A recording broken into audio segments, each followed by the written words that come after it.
Welcome to the Great Detectives of Old Time Radio. From Boise, Idaho, this is your host, Adam Graham. If you have a comment, email it to me, box13@greatdetectives.net. Follow us on Twitter at Radio Detectives, and become one of our friends on Facebook, facebook.com/Radio Detectives. I do want to remind you the show is brought to you in part by the financial support of our listeners. And I want to thank Trigg so much for his support, sending along a one-time donation via our website at support.greatdetectives.net. You can also become an ongoing contributor at patreon.greatdetectives.net. Well, now, it's time for today's episode of Michael Shayne. And the title of this one is The Case of the Bayou Monster.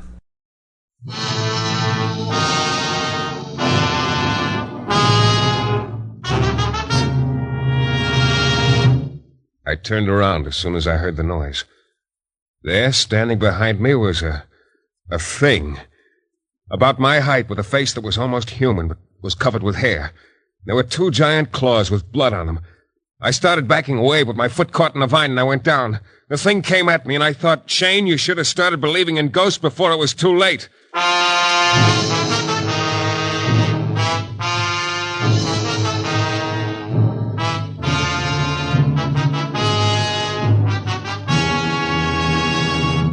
The New Adventures of Michael Shayne, Private Detective. Michael Shayne, reckless, red-headed Irishman, is back again in his old haunts in New Orleans. This is your director, Bill Russo, inviting you to listen to another transcribed episode, which we call The Case of the Bayou Monster.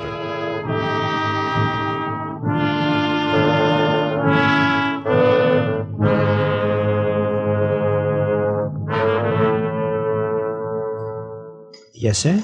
My name's Shayne. I was supposed to meet a Mrs. Forsythe here. Oh, yes, sir. Mrs. Forsythe is waiting for you over at that table. That's Mrs. Forsythe? Yes, sir. Thanks. Hello? Michael Shayne? Mm-hmm. Please sit down. I'm Amy Forsythe. Yeah, I know. Pleasant surprise. I guess I was expecting someone older. Oh? Look, I don't quite understand why you wanted me to meet you here. I usually transact my business in my office. Yes, of course. Mr. Shayne, I'm hiring you for an indefinite period. You're hiring me? Look, Mrs. Forsythe, people usually tell me what they want me to do, and then I decide whether I take the job or not. Well, I'm sure you'll take it. You are? You sound like you were used to getting your own way. Mr. Shayne, the Forsythes have been getting their own way for something like 200 years. 3 cheers for the Forsythes. That's what's made us so powerful and so decadent. It's very interesting, but as an unpowerful, undecadent Shayne, I still haven't heard any reason for you to be so sure you're hiring me. $50 a day, Mr. Shayne. You're hiring me? That's better. Family place Bon Chance is out in the Bayou country. Bon Chance? That means good luck. Yes. My great-great-grandfather had a very ironic sense of humor. The place has been atrociously bad luck for at least one member of each generation. Oh? But that's beside the point. What I want you to do, Mr. Shayne, is come out to Bon Chance. Stay there until you've found something or someone for me, and remove it. Something or someone? I don't get it, Mrs. Forsythe. That's not surprising, because what I want you to find and remove is a ghost, Mr. Shayne. A ghost.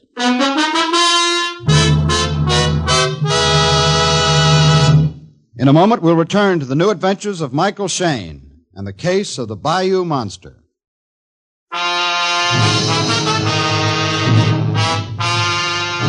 Well, I've gotten a lot of strange assignments in my time, but when Mrs. Amy Forsythe hired me to run down a ghost at the ancestral mansion Bon Chance back in the swamp country, I set some kind of record for myself. Amy was sort of a strange girl. At first, you thought she was very pretty. But then you began to notice little things about her that weren't. Her mouth, for instance, cruel, and her nose a little too thin. Her eyes might have been just a shade farther apart. Yeah, she looked like the last of an old family on its way out. But that $50 a day she offered me spelled lots of good times for one Michael Shayne, so I took the job. I was to drive to the landing and meet a boatman who'd take me to Bon Chance that afternoon. But before I left, I dropped in to see Police Inspector Lefevre. Hello, Shayne. What do I owe this, Honor's the word, Inspector. honor? Oh, I just dropped by to tell you there aren't any dead bodies in my office today, Lefevre. Well, things are slack all over. And to tell you I'm going ghost hunting. Come again? No kidding. I've been hired to find a ghost at a place called Bon Chance back in the swamps. Shane, you're a nice boy. Why, Inspector? I wouldn't want to see anything happen to you. Huh? So why don't you just stay away from Bon Chance? Bon chance. Yeah. Hey, look, what is this, Lefevre? Don't tell me you believe in ghosts. No, I don't believe in ghosts, Shane. I've lived around this part of the country all my life. Been in the force here in New Orleans 17 years. Seen a lot of strange things happen, but I don't believe in ghosts. And why all of... The whole Forsyth clan is a jinx outfit from way back. Jinx? What do you mean? Something happens in every generation. Something bad.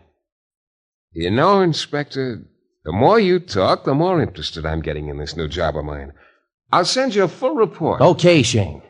Okay. I just hope you'll be alive to sign it. Yeah, that's my friend, Inspector Lefevre. Always there with a reassuring word. 3 hours later, a little after sunset, I drove up to the landing where I was to meet the boatman who'd take me to Bonchance. He turned out to be a Cajun named Akil, a thin fellow with a long mustache. I got in the pirogue, a long, narrow boat, and Akil shoved off.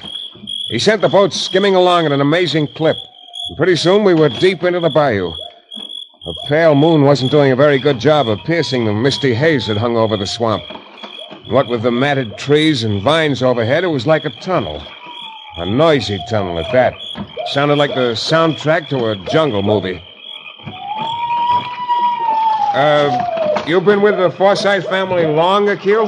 Me, I work for them long time, since little children. Oh? You ever hear anything about a ghost at Bonchance? Yes, he's Luke Garou, he. Luke Garou? You call him werewolf, A werewolf? Look, you don't actually believe what... Did you ever see this werewolf? I think, yes. What? This long time ago, little boy me in Bayou. You actually saw it? I seen this thing. Tall with hair on face, long claws. I no wait for get good look. My teeth start to chatter, I run like wind. Yeah, but how... I tell Mama Cecile what I seen. She say is Luke Garou, he. Who's Mama Cecile? Old one who live in swamp, she. We almost there? Yes. It's Bon Chance up ahead. See? Yeah. I see it. There it was, rearing up out of the swamp ahead of us. A rotting, gloomy mansion that sagged a little here and there, as if the ground below it was slowly sinking into the swamp. The whole place looked like an unburied corpse, and there was a smell of decay in the air. We tied up at the landing, and a servant waiting with a torch took me up to the house. The little breeze that had come up was pushing the flame back and forth, and in the flickering light, the whole place looked like something you might dream about after eating too much lobster. Amy Forsyth, 2 men, and a giant hound dog were waiting for me in the library. Quiet, Dirk. Quiet! Mr. Shayne, I'd like you to meet my uncle, Edward Forsyth. Mr. Forsyth? How do you do, Mr. Shayne? This is my husband, Paul Forsyth. Mr. Forsyth again. Hello. And this is Dirk, my dog. Yeah, I thought it was a Shetland pony at first. Dirk's been with the Forsyths since he was a pup. Lately, I've kept him with me. You know, I made quite a discovery. Everybody around here seems to be named Forsyth. Amy and I are sort of third cousins, twice removed, I believe. Any more questions, Mr. Shayne? Questions? Or am I free to go now? Huh? Paul, please. Yes, by all means, Paul. We mustn't upset dear Amy. That will be enough, Uncle Edward. We must wait here quietly, Paul, until Mr. Shayne has finished questioning us. Then perhaps he will be kind enough to dismiss us. Hey, look, I'm afraid I don't get any of this. I must apologize for my husband and my uncle, Mr. Shayne, for their lack of cordiality. That's one way of putting You it. see, I've told them why you're here, and they're not in sympathy with the purpose of your visit. Oh? There are some things, Mr. Shayne, which are better left untouched. Uncle Edward feels this comes under the heading of skeletons in the family closet. I see. But he'll do nothing to hinder your investigation, will you, Uncle Edward? Oh, of course not, dear niece Amy. Anything you say. Don't you find this a refreshing change, Mr. Shayne, the uncle obeying the niece? Well, I hadn't really thought much about it. Amazing what a difference money makes, isn't it? Money? Edward. Yes. You see, my dear niece controls the purse strings for what is left of us Forsyths. Something like $500,000, isn't it, Amy? Her thoughtful father arranged it that way. Edward! Amy has been kind enough to put me on an allowance. So you see, I must always yield to her wishes, unless I want the allowance cut off. I hardly think Mr. Shayne is interested in our financial affairs. On the contrary, Amy, Mr. Shayne has cause to be very interested. What do you mean? Why, Amy may be kind enough to put you on an allowance, too. So I merely wanted to point out the danger of, crossing her. Otherwise, she might... Well, Paul, remember that time you decided to go on a spree in New Orleans? You were gone a week. Amy cut off your allowance for a month. Yes, I remember. Stop it! Shut up! Both of you. Mr. Shayne, you will kindly ignore everything that's been said. Again, I apologize for my charming family. Maybe we just better sort of start all over. Yes, as I say, Uncle Edward will not hinder your investigation. I'm sure Paul will not either. No, of course not. Although I do think it's a shame. What is? Spoiling a family legend like this. Paul is spending his abundant spare time these days writing a history of the Forsyth family, Mr. Shayne. Quite a scholarly picture it is, too, is wading through the bales of family papers and records he's unearthed. Yes, he makes quite a figure of an author, doesn't he? See how he stands majestically by the fireplace, pipe in hand? That's his favorite pose nowadays. Thanks. Have you come across any mention of this ghost in your research, Mr. Forsyth? The Bonchance werewolf? Oh, of course, Mr. Shayne. According to the legend, he, or it, has made an appearance at least once each generation. It makes a fascinating story. That's why I'm sorry you're going to spoil it. You think there's nothing to it, huh? I think the people living in the bayou around here feel it their duty to keep the legend alive. So one of them faithfully reports seeing the werewolf every 15 years or so. Uh-huh. Your boatman, Akil, told me he thought he saw it years ago. Oh, of course. Akil has been with the family all his life. He feels it his duty to help keep the story going. If it's just a legend, Paul, perhaps with your brilliant mind you can explain the moaning we've been hearing lately. Moaning? Yes, Mr. Shayne. An uncanny moan which seems to float through the house some nights. According to what everyone says, it's the werewolf moaning. Very simple, my dear.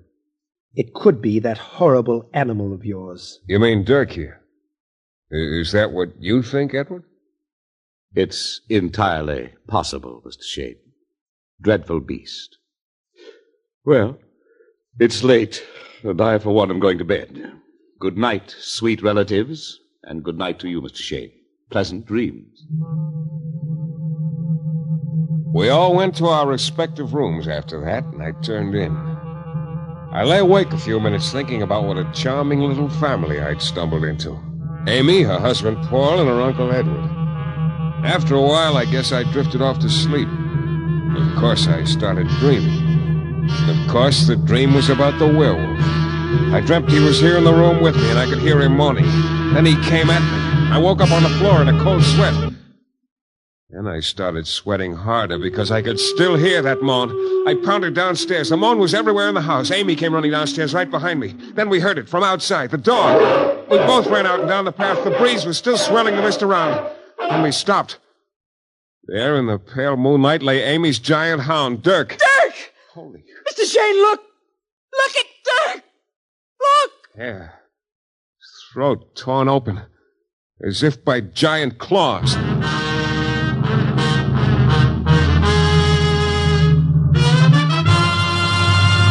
In a moment, we'll return to the new adventures of Michael Shayne and the case of the Bayou Monster.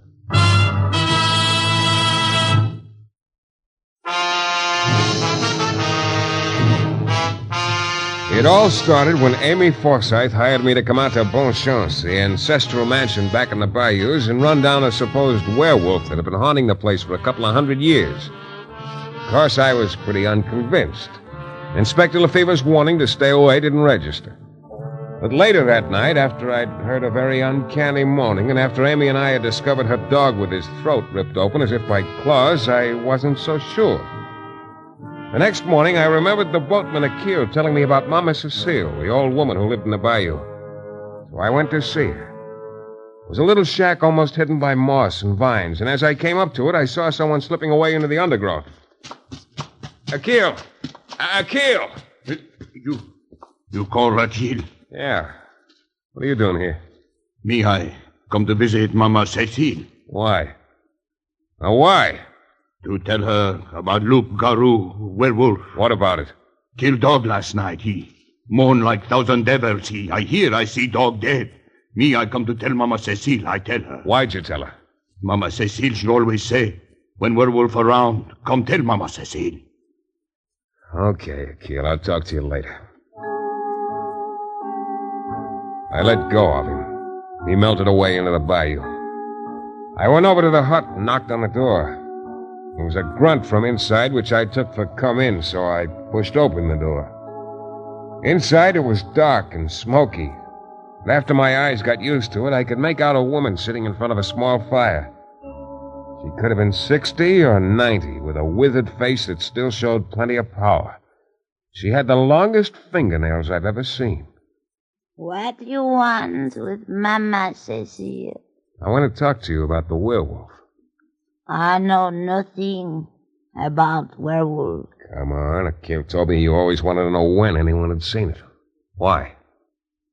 It's avenging spirit of my family. What, the werewolf? Yes. Now look, Mama Cecile. Yes. Many, many years ago, before my great-great-grandpapa was born, this land here was ours. Our family. Huh? Old Forsyth man steal it from us. Avenging spirit of us is werewolf. He kill one Forsyth each generation. You don't expect me to believe. Last of Forsyth now live at Bon Chance. One day land will be mine. And last of my people. For years I live here in Bayou. I wait. Land will be mine soon. I wait.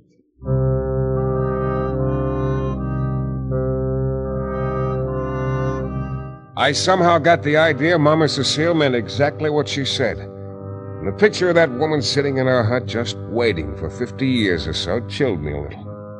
I went back to Bon Chance. Amy and her husband were in the library. She was squirming nervously in a chair, and he was in his favorite pose by the fireplace, and both of them looked slightly green around the gills. Mr. Shayne, what do you propose to do about this horrible thing? Well, I'm not quite sure yet. But you've got to do something. We can't go on like this. Yeah, I know. Paul, you're sort of the family historian. There's an old woman back in the bayou named... Mama Cecile. Yeah. She claims the first of the Forsyths sort of stole the land around here from her family. What? As a matter of fact, she's probably quite right. Why, Paul, what... Yes, I found an entry in old Josiah Forsyth's journal, something over 100 years ago.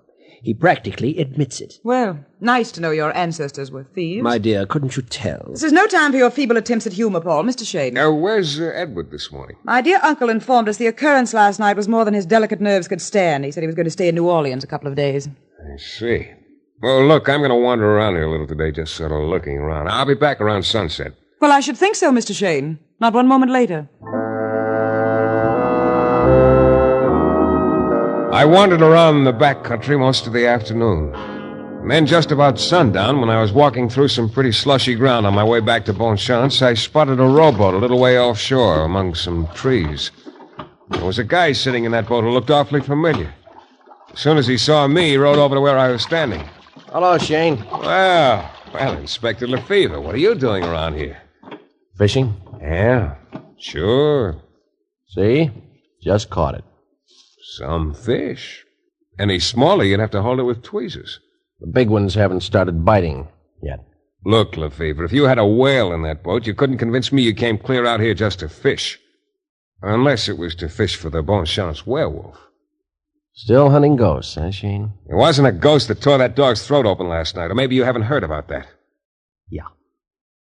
Shayne, like I told you before, you're monkeying with stuff that could backfire. A lot of things could happen to you in this bayou, all of them bad.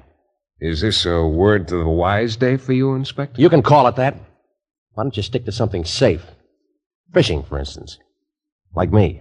Sure. Like you. Look, when you're fishing, if you hook one that's too big for you, you can always break your line and let him go. Meaning I might not be able to, huh? Meaning fishing's a nice, safe sport. I'll tell you what. I'll sleep on it, Lefevre. Yeah, well, you do that. Just one thing, though. What's that? Be sure you wake up.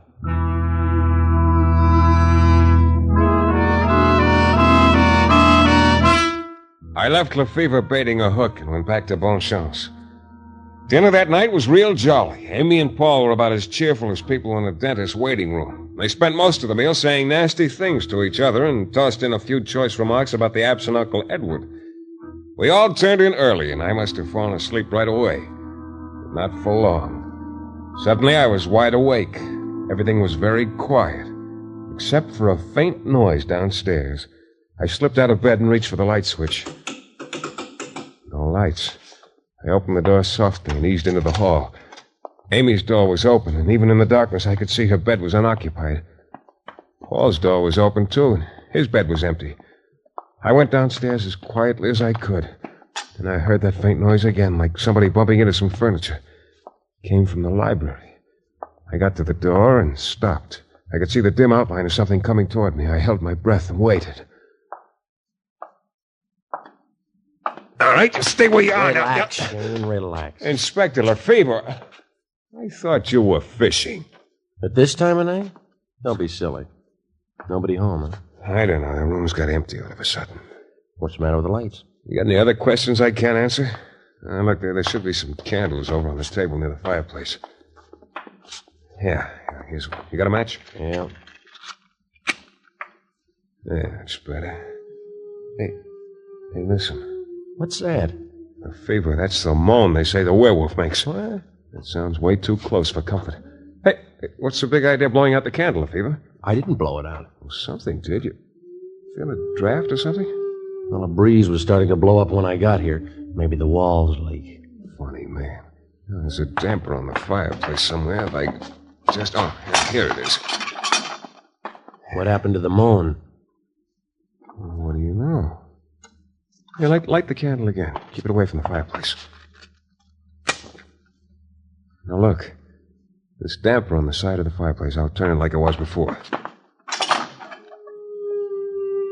Yeah. When the damper's in that position and the breeze is blowing from a certain direction, the air passing through the narrow part of the chimney makes that wailing sound. That's your werewolf's moan. It's not my werewolf, Shane. So what does all this prove? A couple of things. Right now, we better find Amy and Paul in a hurry. All right. You take one direction from the house, I'll take the other. Okay. And if you find anything, yell. I will, Lefevre. Believe me. I started out. In a couple of minutes, I was out of sight of the house. It was pretty sloshy going along here, and I had to take it slow. Every now and then, a damp hanging vine would slap me across the face. A couple of times, I slipped and went down. And then up ahead of me, I heard it. It was Amy. She was in a bad way. I tried to run. Finally, I managed to get onto drier ground. There was a faint trail in front of me, and I pounded along it. I rounded a bend, hurdled a fallen tree, and then I stopped. It wasn't a pretty sight. Amy was lying on the ground in front of me. And her throat looked like her dog's throat had looked. But Amy couldn't feel it anymore. She was dead.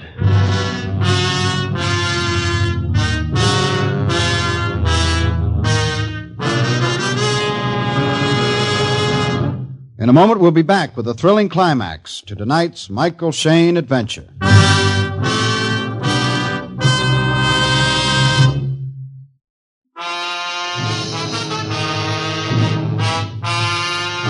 Well, there I stood, looking down at Amy lying there dead, hoping I'd never see a sight like that again. Then I heard a noise. I turned around. There, standing behind me, was a thing. About my height, with a face that was almost human, but was covered with hair. And there were two giant claws. There was blood on them. I started backing away, but my foot caught in a vine, and I went down. The thing came at me, and I thought, Shane, you should have started believing in ghosts before it was too late. Then the thing dove at me, and one of those claws came whistling through the air at my throat. I got my arm up just in time, and the claw bit into my shoulder. Then I realized it was an iron claw. I got one fist loose and pumped it into the thing's face a couple of times. Then I got both hands around its throat and squeezed. The other claw was coming down at me, closer and closer. I squeezed harder, and then suddenly the monster went limp. I pushed him off me. I was just getting slowly to my feet when the fever pounded up. You all right, Shane? Yeah, I guess so. Can't say as much for my friend here. He a big enough fish for you? Yeah. I used to dream about things that looked like that when I was a kid. I never thought I'd see one. Yeah, well, this one's human. That's a mask, and those are iron claws. Yeah. Pull the mask off him. Yeah. Well, you know him? Yeah. Yeah, I know him. It's Amy's husband, Paul Forsyth.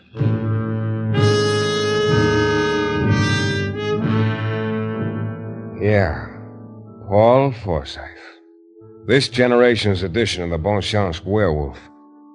An edition that Inspector Lefevre promptly put out of circulation. I was happy to let him take over.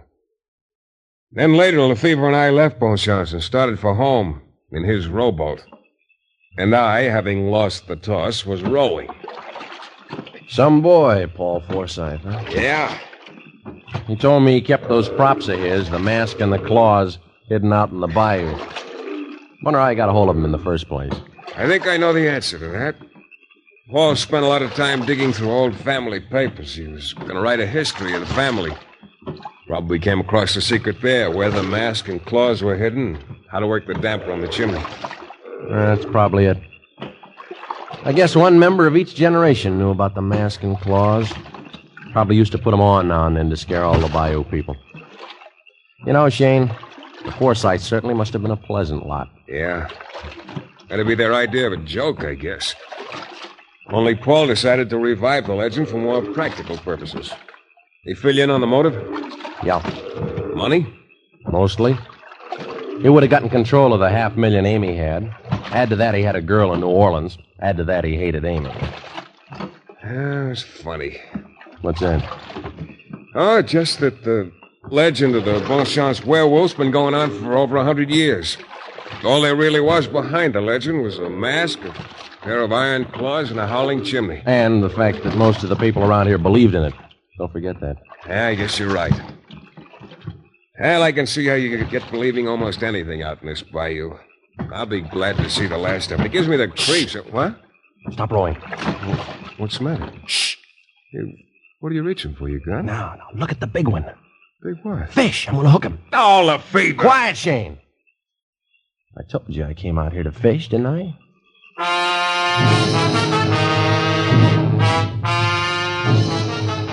This is your director, Bill Russo, again.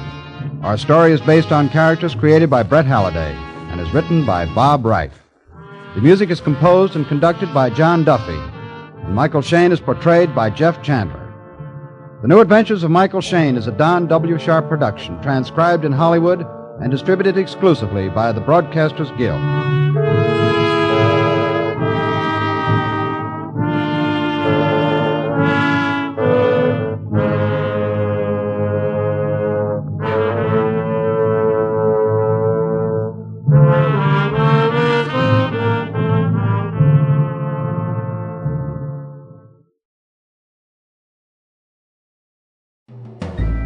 This is Andrea J. Graham, author of the Web Surfer series. Oh, and a Madam's Wife.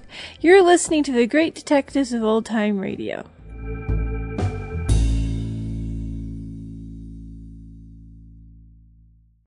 Welcome back. Well, this is Why You Have a Detective series set in New Orleans. It provides all sorts of storytelling opportunities. And Jack Webb's Lieutenant Lefevre continues just to be a great character, whose warnings are just totally disregarded by Shane. Just a great sense of atmosphere in this one. All right, well, now we do turn to listener comments and feedback. And we start with an email from Joel, who writes, I find Shane the least appealing character of old-time detectives. Shane is never a hero, often a dupe. He is beaten, shot, used, and abused. The last episode, referring to the case of the Deadly Doe, is a good example. He's really dumb, can't understand the appeal of the show. I may stop listening Mondays until you have a new program.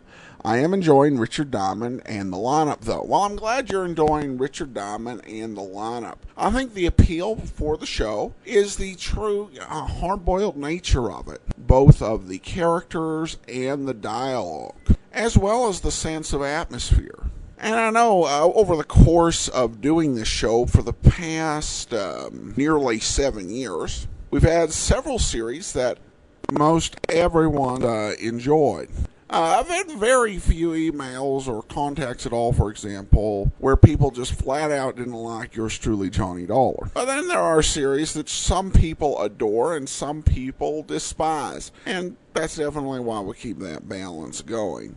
And I think Michael Shayne is one of those series. And speaking of that, also do have an email here from Carrie, who writes, some people may disagree, but I really like all three Michael Shayne series that you brought us. The early ones with Wally Maher, the newer ones with Jeff Chandler, and the TV version with Richard Denning. Each has its own feel, and it doesn't bother me they are different. One more cerebral, another noirish, and the TV series more in the straight action genre. I found the most recent one, The Case of the Deadly Doe, very enjoyable, but there was one problem with the final plot twist, where the money they were fighting over was no longer worth anything. As I understand it, when a new currency is introduced in the U.S., the old currency is still legal tender. Old bills are taken out of circulation as they wear out, but there never is an exchange of old for new. Also, the currency changed size in 1928 to 29, so the money stolen in 1931 was presumably the newer variety. Despite not being historically accurate, it was still a nice ironic touch to finish the episode. Yeah, I was questionable in that element myself, Carrie. Thanks so much for the email, and appreciate your thoughts. All right, that will do it for today, and we'll be back tomorrow with the lineup, and then next Monday another episode of Michael Shayne. In the meanwhile, send your comments to box13 at greatdetectives.net. Follow us on Twitter at Radio Detectives, and become one of our friends on Facebook, facebook.com/Radio Detectives. From Boise, Idaho, this is your host, Adam Graham, signing off.